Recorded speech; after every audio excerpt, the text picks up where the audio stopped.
So if you ever go out with them socially, there's very rarely a time where alcohol will not be served. If you work in politics, any political meeting you go to, there is more often than not, if you meet with a representative, or you meet with a senator, or you meet with any of these people, I am almost sure that they are drunk. And I'm telling you this personal experience, going time and time again, dealing with these individuals. In other situations, if you work in corporate, if I'm in a manager position, or if I'm in a lead position, there are many times I have to take my staff out for dinner. Like these are things that are expected, that I do. If I work in sales, right, any type of sales position where I'm meeting with clients and meeting with these other people, these things happen and alcohol is served in these spaces. My guidelines and my recommendation, and the last set of people, inshallah, I'll talk about in the end. I'm just talking about general Muslims right now. If I am in one of these industries or a parallel or similar industry, what I try to advise everyone is that if you have to go into those spaces, because some people might be like, oh, well, your job is, your risk is written. There's no doubt about that, right? Nobody's here to fight that. Nobody's here to say that our risk is not written. But Allah subhanahu wa ta'ala has given us asbab. We are not in a position where we can now enforce and we can push people to follow our agenda or things that we believe. We can be very clear and say, listen, I don't drink alcohol.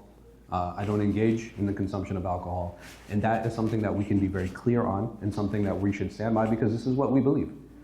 But if I have to be in those situations, my advice is always, most people, when alcohol is being served, they will remember when you came, but they won't remember when you leave.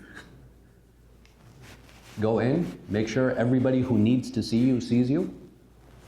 Small talk. And after 1 or 2 drinks, that's all it takes, then you can exit. And in that time, you have established your social capital. You've established that you're willing to make a relationship. You've established that you are friendly, inviting person, and you don't fall into a situation where you are now pressured. Because what is very important in the hadith that is mentioned in Tirmidhi about Tudar alayhi al-khamar is that the Prophet sallallahu alayhi wasallam, number one, he was addressing the Arab. And the Arab had a substance abuse problem. They had a big alcohol problem in their culture. Even in the beginning of Islam, right, khamar was one of the few things that was prohibited in stages, right? It was prohibited in stages.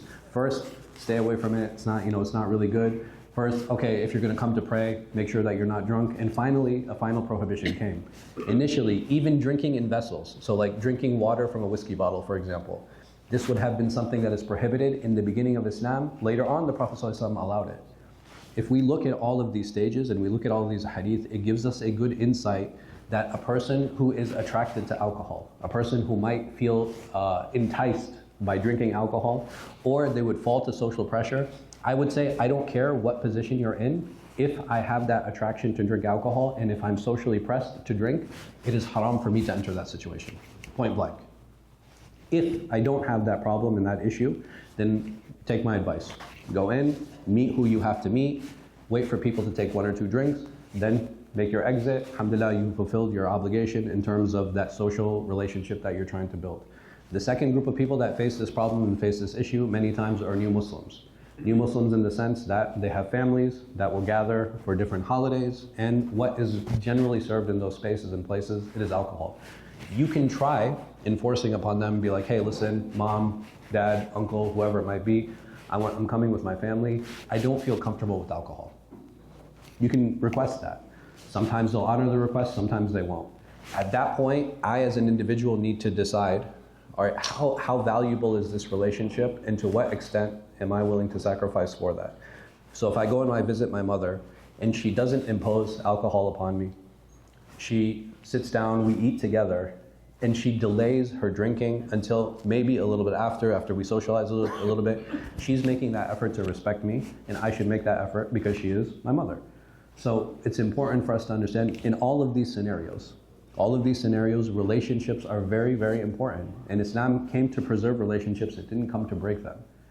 The only time that these relationships break is if there's any type of inad or istighfaf, right? So if there's any type of stubbornness or somebody is belittling you or making fun of you. So if I go to my uncle's home and every time he's like, oh man, why don't you guys drink? Drinking is so great, blah, blah, blah. ممكن أتحمل. Maybe I'll be patient once, maybe I'll be patient twice. I will probably not be a patient a third time. So these are things that are important to keep in mind because they're drawing those hard boundaries, there's nothing wrong with that. And if I feel that somebody's belittling me or belittling my religion, then I have every right to stand up and I have every right to set that hard boundary. So I will say in these situations, there is room for exception for the person who doesn't feel socially pressured. So if I'm that person who doesn't feel pressured in those spaces and places, it is okay for me to go in, meet who it is I need to meet, and then, excuse myself or remove myself. And like I said, 9 times out of 10, most people will not even remember when I left, right? They'll know that I was there, they know that I met with them, I greeted them, etc., but they won't remember that I had left. And not just that, the longer we stay around people who are drunk, the more chance there is for something foul to happen, right? The more chance there is for something bad to happen. Even many fights that happen in the US, like, so subhanAllah, the World Cup for soccer last year was in Qatar. It was like the least harassment, like the least number of fights, right? It was like the least of all of these things. Not because it was like an Islamic environment, it was because there was no alcohol, right? So subhanAllah, like just how small a difference removing this drug does on society and the toll that it takes is something that's very positive. Everybody knows it. And we as Muslims are something that we should stand by. And alhamdulillah, Allah subhanahu wa ta'ala has given us that strong principle. But we ask Him Azza wa Jal to continue to strengthen us, to give us tawfiq. Ameen. Assalamu alaikum wa rahmatullahi wa barakatuh.